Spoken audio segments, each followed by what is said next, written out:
You. तो जैसा कि हमने हमारा फर्स्ट चैप्टर शुरू किया था यूनिट एंड डायमेंशंस का, उसमें मैंने बहुत डिटेल में आपको यूनिट्स के बारे में बता दिया था।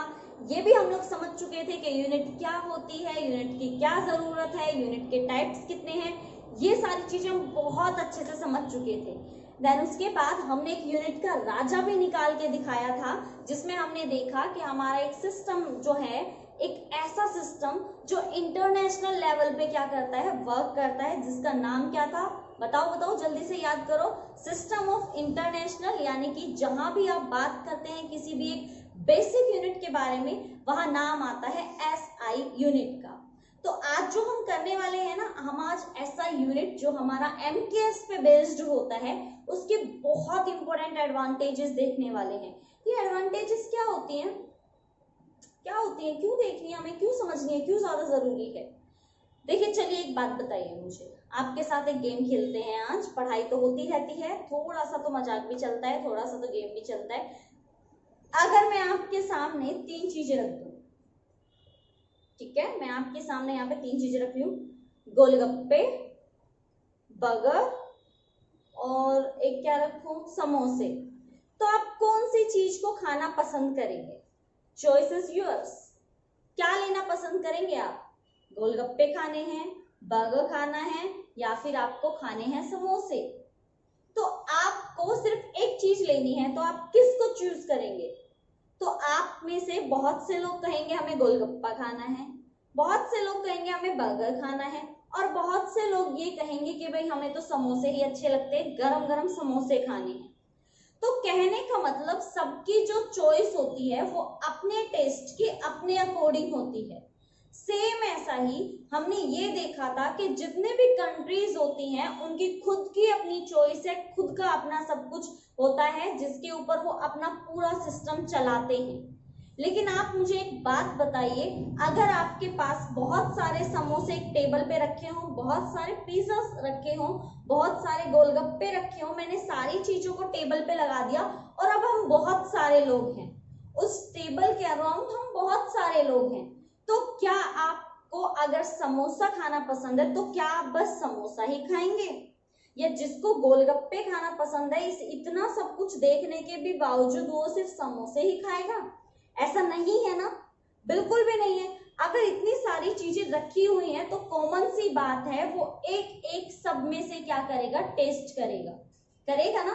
सेम ऐसा ही क्या किया गया, एक इंटरनेशनल लेवल पे सारे काम को किया गया, सबके यूनिट्स चेकआउट की गई, एक ऐसा इंटरनेशनल लेवल बनाया गया जिसके ऊपर सभी कंट्रीज क्या करती हैं, अपना काम करती हैं। जो भी लेना देना होगा वो सिर्फ एक सिस्टम पे होगा और वो होगा हमारा सिस्टम ऑफ इंटरनेशनल। अब देखिए मुझे एक बात बताइए, जब हम एक चीज को चूज कर रहे थे हमारे गोलगप्पे, समोसे और बर्गर में से, तब हमने क्या कहा था कि आपको सिर्फ एक चुनना है। लेकिन जब हमने टेबल पे बहुत कुछ रख दिया तो आप कुछ भी चुन सकते हैं, है ना। लेकिन जब चॉइस एक की करनी होती है तब मुश्किल हो जाती है। तो यही मुश्किल को सॉल्यूशन करने के लिए यूनिट्स का भी क्या किया गया, एक सिस्टम बना दिया गया। वो जो सिस्टम है वो हमें हेल्प करता है किसी भी एक यूनिट को चूज करने के लिए, जिससे कहीं पे भी किसी भी कंट्री को कोई भी काम करने में प्रॉब्लम नहीं होगी। अब सिर्फ वो ऐसा यूनिट को ही क्यों दी गई, उसी को ही इतनी इंपॉर्टेंस क्यों दी गई, उसके आज हम एडवांटेज देखने वाले हैं। एडवांटेज का मतलब होता है क्या खासियत है इसमें ऐसी कि इसको ही सिस्टम ऑफ इंटरनेशनल का नाम दिया गया। आप सोच के देखिए, अगर मैं आपको कह दूं भाई ये मैन ऑफ द इंटरनेशनल है, कितना अच्छा लगे। होता है ना, जैसे मिस वर्ल्ड होता है, मिस इंडिया होता है, ऐसा ही मतलब। तो कहने का मतलब क्या है कि जब हम किसी को बहुत ज्यादा इंपॉर्टेंस देते हैं तो वो इसको इतनी इंपॉर्टेंस क्यों दी जा रही है, वो उसके एडवांटेज पे डिपेंड करती है कि उसके अंदर क्या क्या खासियत है, क्या ऐसा उसके अंदर है कि उसको इतनी ज्यादा इंपॉर्टेंस दी जाए। वही आज हमें इस लेक्चर में सीखना है कि हमारी जो यहाँ ऐसा यूनिट है उसकी एडवांटेज क्या क्या है, मेरिट्स क्या क्या है, क्या क्या खास बात है इसमें कि इसको इतनी ज्यादा क्या दी जा रही है, इंपॉर्टेंस दी जा रही है। तो पहले ही बता दूं ये क्वेश्चन आपको एग्जाम में 3 मार्क्स का आ सकता है। Give the advantage and merits of SI units. बाद में ये मत कहना मैम आपने हमें बताया नहीं था, मैं आपको पहले ही बता रही हूँ, ये क्वेश्चन आपको पक्का एग्जाम में पूछा जा सकता है, क्वेश्चन पूछने लायक है, ठीक है, क्योंकि एडवांटेज वगैरह से क्वेश्चन आ सकते हैं। तो यहाँ पे सबसे पहले जो एडवांटेज दी गई है आपकी, वो एसआई यूनिट पे दी गई है। तो कोशिश कीजिएगा जो मैं समझा रही हूँ सिर्फ रटने से कुछ नहीं होगा, क्योंकि एग्जाम में अगर रट के जाओगे तो भूल जाओगे। कोशिश करो मैं जो समझा रही हूँ उसको समझो आप लोग और अच्छे से उसको याद भी करके रखो। चलिए करें फिर स्टार्ट। तो देखिए क्या करने वाले हैं हम लोग, advantage and merits of SI unit. सबसे पहले मैं आपको बता दूं, जो हमारा एसआई यूनिट होता है, सिस्टम ऑफ इंटरनेशनल होता है, वो बेस्ड होता है हमारा एमकेएस पे। ये आप लिख भी सकते हो, बेस्ड ऑन एमकेएस। और एमकेएस यहाँ मेरे पास स्पेस नहीं है, बट आप यहाँ पे मेंशन करोगे MKS is stand for metre, KG and second, which are the units of क्या क्या, लेंथ, मास एंड टाइम। ये चीज आप मेंशन करोगे जब एडवांटेज आए, 3-4 नंबर का अगर ये क्वेश्चन आए तो ऐसे अगर आप अटेम्प्ट करोगे ना तो डेफिनेटली बहुत अच्छे मार्क्स आएंगे। राइटिंग नीट एंड क्लीन होनी चाहिए, बहुत अच्छे से पॉइंट्स में लिखे होने चाहिए। कभी भी किसी की भी एडवांटेज या फिर जब आप डिफरेंस लिखना शुरू करते हो तो सीधे मत किया करो, सीधे ही डिफरेंस देना शुरू कर दिया या सीधे ही एडवांटेज लिखना शुरू कर दिया। बिल्कुल स्टार्टिंग में 1-2 लाइन थ्योरी की भी होनी चाहिए, अट्रैक्टिव होना चाहिए, मार्क्स चाहिए तो भाई थोड़ा सा तो आपको अटेम्प्टेशन पे ध्यान देना पड़ेगा। मैं कोशिश कर रही हूँ कि आपके अटेम्प्टेशन पे भी पूरा ध्यान दूं, आपको इस तरह से एग्जाम के लिए प्रिपेयर्ड कर दूं कि कैसे भी ले लो, कभी भी ले लो, हम बिल्कुल तैयार हैं और बिल्कुल एकदम अच्छी तैयारी के साथ। तो सबसे पहले आप यहाँ ऊपर लिखेंगे SI unit is based on MKS. MKS stands for metre, kilogram and second, which are the units of length, mass and time. Then उसके बाद आप एक लाइन लिखोगे, this system of international unit SI has following advantages and plus point as compared to other system। अगर हम SI unit के बारे में पढ़ रहे हैं, उसकी एडवांटेजेस देख रहे हैं, इसका मतलब उसके पास कोई ना कोई तो प्लस पॉइंट है जो अदर किसके पास नहीं है, सिस्टम के पास नहीं है। तो वो कौन कौन से ऐसे पॉइंट्स हैं जिसकी वजह से हम SI यूनिट को इतनी प्रेफरेंस दे रहे हैं, उसके बारे में यहाँ पे लिखा हुआ है। तो ये लाइन लिखना जरूरी है, SI has following advantage and the plus point as compared to other system। Other system के मुकाबले में हमारी SI के पास एक प्लस पॉइंट है, इसीलिए इसको क्या बनाया गया है, इंटरनेशनल राजा बनाया गया है। तो चलिए फिर उन प्लस पॉइंट्स के बारे में बात करते हैं कि ऐसे कौन कौन से पॉइंट्स हैं जो हमारी SI यूनिट को इतना ज्यादा प्रिफर कराने में हेल्प करते हैं। तो देखिए सबसे पहले हम बात करेंगे हमारे फर्स्ट जो हमारा है उसके बारे में। फर्स्ट में है it is coherent system of units. Coherent का मतलब क्या होता है, कोहेरेंट का मतलब होता है कोई एक का मतलब कि जब बहुत ज्यादा लोगों में लड़ाई, जैसे चलिए गांव की बात करते हैं, गांव में क्या होता है, जब गांव में लड़ाई होती है ना तो पंचायत रखी जाती है। पंचायत में कोई भी एक सरपंच होता है, सरपंच सबका राजा माना जाता है, जो भी लास्ट डिसीजन होगा वो राजा का होगा, सरपंच का होगा। ऐसे ही सरपंच कौन, एक ही तो होता है, गांव में 25 सरपंच तो होते नहीं है, एक ही होता है। सेम ऐसा ही जो हमारी SI यूनिट है वो कोहेरेंट है, वो एक ही है। एक ही का मतलब सबके लिए वो एक ही है, सबके लिए वो एक सेम काम करेगी। ऐसा नहीं है इंडिया में आके वो अलग हो जाएगी या अदर कंट्री में जाके वो अलग हो जाएगी, वो हमारा कोहेरेंट सिस्टम है, सबके लिए सेम काम करेगी, ठीक है। यानी कि आपका मेन काम जो करेगी वो हमारी यही यूनिट करती है। दूसरी बात यहाँ पे क्या लिखा गया है, Therefore all the derived units, derived का मतलब समझते हो ना, जो फंडामेंटल से ड्राइव होती हैं, जो हमारी डिपेंड करती है हमारी बेसिक यूनिट्स पे। बेसिक कौन कौन सी होती है, मास, लेंथ एंड टाइम, और जो हमारी इनके ऊपर डिपेंड रहती है वो ड्राइव्ड होती हैं। तो ये क्या करती हैं, derived units are obtained from the fundamental units, हम जानते हैं, without introducing a numeric factor. कोई भी न्यूमेरिक फैक्टर होना जरूरी नहीं है, 1 2 3 कोई भी ऐसे कोई डिजिट नहीं लेते ना। आप खुद बताओ मुझे, जब हम लोग क्या करते हैं, मान लीजिए मैंने कहा बताओ बच्चों डिस्टेंस की यूनिट क्या, आपने कहा मीटर, भाई लेंथ की यूनिट क्या होती है, मीटर। मैंने कहा चलो बताओ वेलोसिटी की यूनिट क्या होगी, तो वेलोसिटी में आप क्या बताते हो मैम, वो होता है हमारा डिस्प्लेसमेंट बाय टाइम।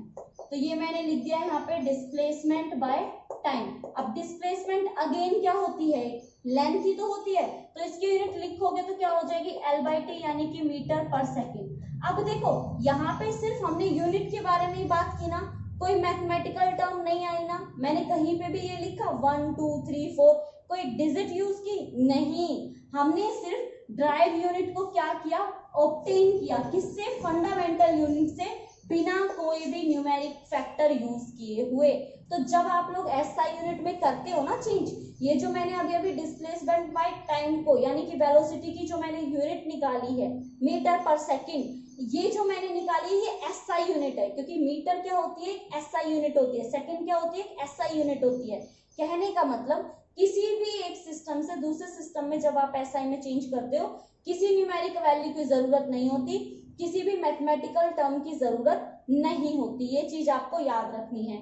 ठीक है, समझ में आया, पहला पॉइंट आपके समझ में आया क्या है, ये कोहेरेंट सिस्टम होता है। कोहेरेंट सिस्टम मतलब खुद का राजा होता है, यानी कि ड्राइव यूनिट को आप ऑब्टेन करते हैं फंडामेंटल से। देखो फंडामेंटल जो है ना ये कोहेरेंट के लिए यूज किया गया है, क्योंकि इसी पे ही तो सब बेस्ड है। क्योंकि आप कितनी भी SI यूनिट निकाल लो वो हमेशा किसकी फॉर्म में निकलती है, मास सेकेंड यानी कि मीटर सेकेंड और उसके मीटर सेकेंड और MKS मीटर सेकेंड और किलोग्राम की फॉर्म में। तो कहने का मतलब है इसमें कोई भी न्यूमेरिकल वैल्यू की जरूरत नहीं होती, किसी भी मैथमेटिकल टर्म की जरूरत नहीं होती, ये खुद में ही क्या होता है, बहुत ज्यादा इंपॉर्टेंट होता है।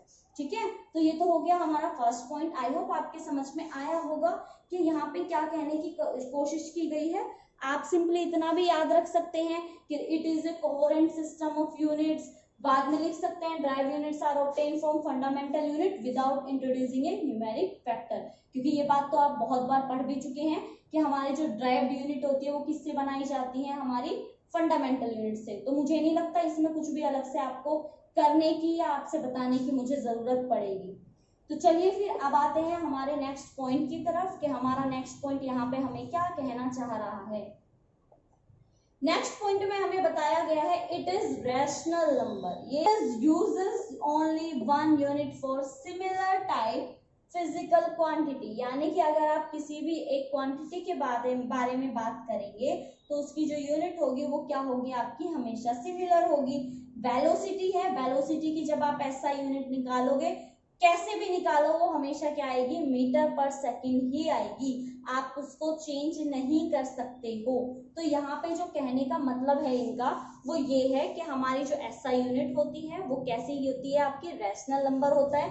आप किसी की भी SI यूनिट निकाल लो, किसी भी फिजिकल क्वांटिटी की SI यूनिट आप निकाल सकते हैं, फाइंड आउट कर सकते हैं, वो हमेशा ही कैसी आती है, आपकी सेम ही आएगी। या जैसे कि फोर्स की निकालोगे, वैसे तो बता दूं आपको, फोर्स की जो आपकी SI यूनिट होती है वो न्यूटन होती है, लेकिन जब आप उसको निकालेंगे, फाइंड आउट करेंगे तो वो आपकी हो जाएगी kg मीटर पर सेकेंड स्क्वायर, है ना। तो उसके दोनों फॉर्म में हो सकता है। कहने का मतलब एक तो सिंपली आप याद कर लो ये इसकी क्या है SI यूनिट, एक आप इसके फॉर्मूले से निकालो, जैसे फोर्स क्या होता है, मास इनटू में एक्सेलरेशन होता है, मास की यूनिट क्या होती है हमारी kg, और एक्सेलरेशन की अभी आपको निकालना सिखाऊंगी मैं, ये होती है मीटर पर सेकेंड।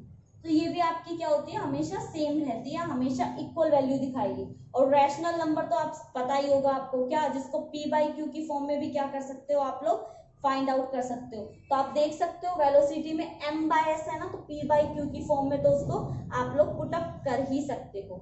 तो चलिए अब नेक्स्ट बात करते हैं, हमारा यहाँ पे जो थर्ड पॉइंट है इसके बारे में कि ये हमें क्या सिखाना चाहता है, SI यूनिट के एडवांटेज के बारे में। तो यहाँ पे हमें बताया गया है बच्चों, it is an absolute system, ये एकदम एब्सोल्यूट है। अब भाई जब वो इंटरनेशनल का राजा हो चुका है, इंटरनेशनल लेवल पे हमारी यूनिट्स का राजा हो चुका है, तो कॉमन सी बात है एब्सोल्यूट तो होगा ही। There are no gravitational unit use in it, इसमें कोई भी ग्रेविटेशनल यूनिट्स का यूज नहीं किया गया है। कहने का मतलब आप एक बात बताइए मुझे, हम हर टाइम अर्थ पे रहते हैं, हर टाइम मतलब है ही हम हर अर्थ पे, अर्थ हमेशा मूव करती रहती है। अगर किसी भी ऑब्जेक्ट को आप ऊपर से नीचे डालेंगे तो वो हमेशा कहाँ आती है, नीचे की तरफ आती है। तो कहीं ना कहीं उसके ऊपर कौन काम करता है, ग्रेविटी काम करती है ना। लेकिन ग्रेविटी की भी यूनिट होती है, लेकिन हम जब भी मान लीजिए वेट का, हम किसी भी चीज का वेट लेते हैं तो वो वेट जो हम मापते हैं वो उस तराजू पे मापते हैं, ना कि हम लोग ये भी नापेंगे कि वो जो वेट है वो पूरा का पूरा नीचे कितना जाएगा, यानी कि अर्थ उसको कितना खींच रही है, कितना अपना फोर्स लगा रही है उस ऑब्जेक्ट पे, इस बात को हम नेग्लेक्ट करके चलते हैं। तो ये जो होता है ना, ये अपने आप में एक एब्सोल्यूट सिस्टम है। ग्रेविटेशनल यूनिट का इसके ऊपर कोई इफेक्ट नहीं पड़ता, ना ही हम उसको यूज करके चलते हैं। हम अपने ऐसा यूनिट को, मतलब जो नॉर्मली होता है ना, खुद से ही इंपॉर्टेंस देके चलते हैं। हम ये बोलते ही नहीं है कि इसको अलग से क्या देनी है, इंपॉर्टेंस देनी है। बात समझ में आ रही है आपको कि मैं क्या कहना चाह रही हूँ? सिंपली आपको इतना याद रखना है कि हमारी जो ऐसा यूनिट होती है वो कैसी होती है, वो आपकी एकदम एब्सोल्यूट होता है, जिसको आपको एक्यूरेट तरीके से क्या करना है, यूज करना है, जिसमें कोई भी ग्रेविटेशनल यूनिट यूज नहीं होनी चाहिए, या आप सिंपली बोल दो ग्रेविटी का कोई लेना देना ही नहीं है हमारी ऐसा यूनिट में। ठीक है, तो अब ये हो गया हमारा थर्ड पॉइंट। अब आते हैं हमारे फोर्थ पॉइंट की तरफ। फोर्थ एंड लास्ट जो चीज होती है ना, उस पर बड़ा फोकस करना होता है, क्योंकि उसकी अपनी खुद की एक इंपॉर्टेंस होती है। तो देखो यहाँ पे आपको क्या कहने की कोशिश की गई है, देखना जरा। It is based on matric system which makes calculation easy and quick.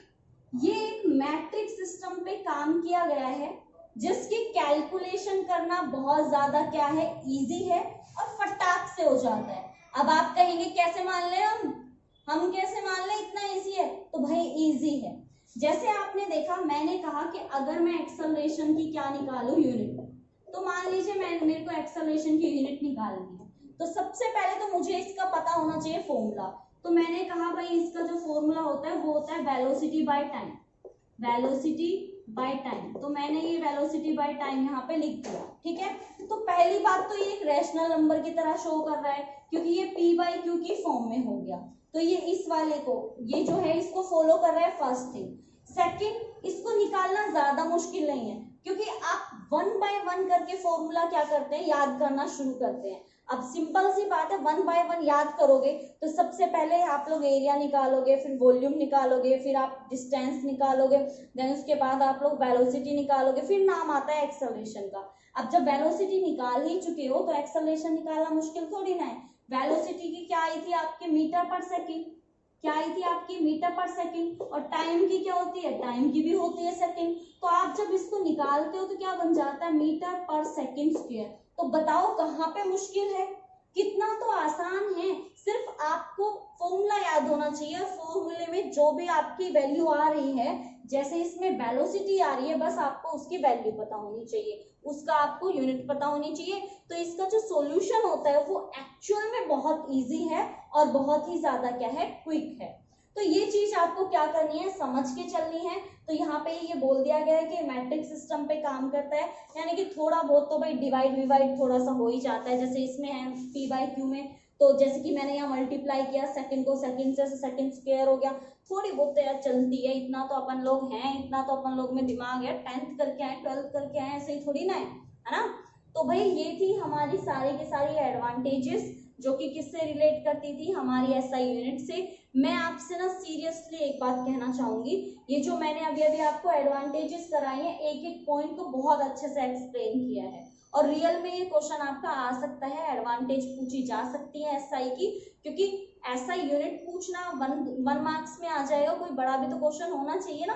तो एडवांटेज आपको पूछी जा सकती है। मेरे ख्याल से अब तक तो आपकी समझ में आ गया होगा कि किस तरह से आपको ये लिखना है, और किस तरह से, बिल्कुल ऐसे ही कुछ लाइनें आप लोग थ्योरी की लिखेंगे, देन उसके बाद एडवांटेज लिख के आएंगे। ठीक है, और आई होप आपके समझ में आया हो। कहीं पे भी किसी भी पॉइंट पे कैसी भी, मैं कहती हूँ कैसी भी कोई भी प्रॉब्लम हो ना, तो भी मुझे फटाक से कमेंट करके बता दो, मैम हमें यहाँ पे बहुत ज्यादा प्रॉब्लम हो रही है, प्लीज प्लीज प्लीज हमें बता दो क्या करना है क्या नहीं करना।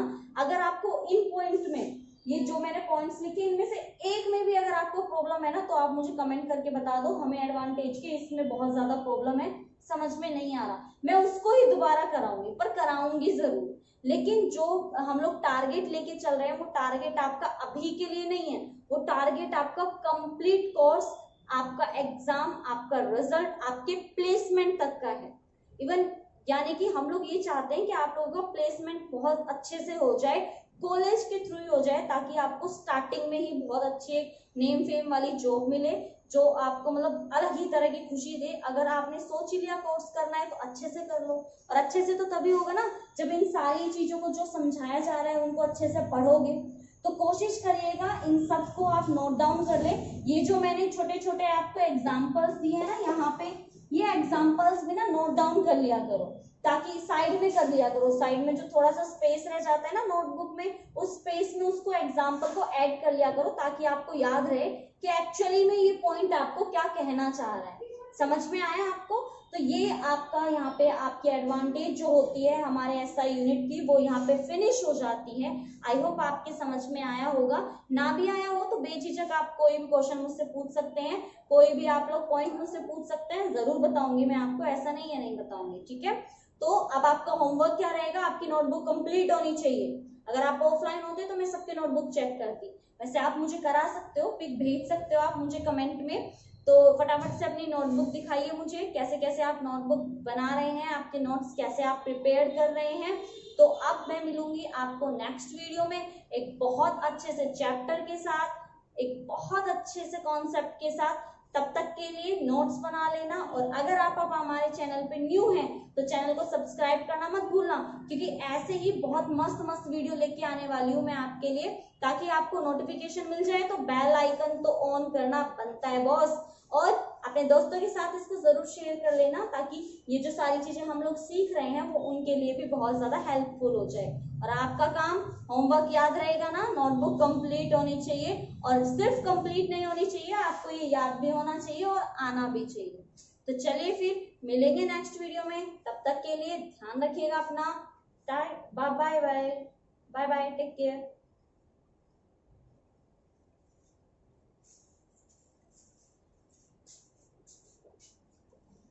बाय।